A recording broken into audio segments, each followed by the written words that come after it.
This is Jeff with T&H Foundations and Concrete Services in Ladue, Missouri, and we are in the process of pouring out a 45-foot by 37-foot turnaround area for a driveway.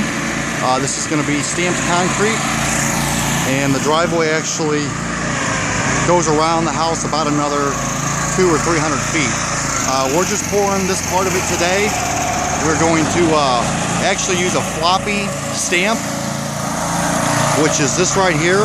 Basically there's no pattern, it's just got a texture, and we're actually going to go ahead and use a clear release spray so that when we stamp it, the stamp does not stick to the concrete, and then we're going to come back and actually apply a color stain in order to get the color that we want.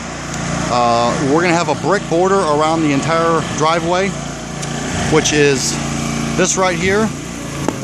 Basically we're going to stamp it with the slate floppy, and then we're going to use the brick floppy as a border. And then again, today it's just going to be gray concrete. Once we come back and use the color, then we're going to go ahead and have the border kind of a little darker than the rest of it to go ahead and separate it.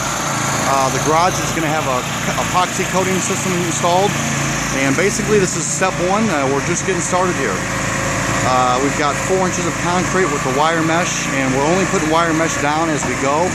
Otherwise, the concrete buggies that you see basically just destroy it as they go through. This is about 27 yards of concrete here, you know, the key is just having the manpower and the people with the experience. It makes a big difference.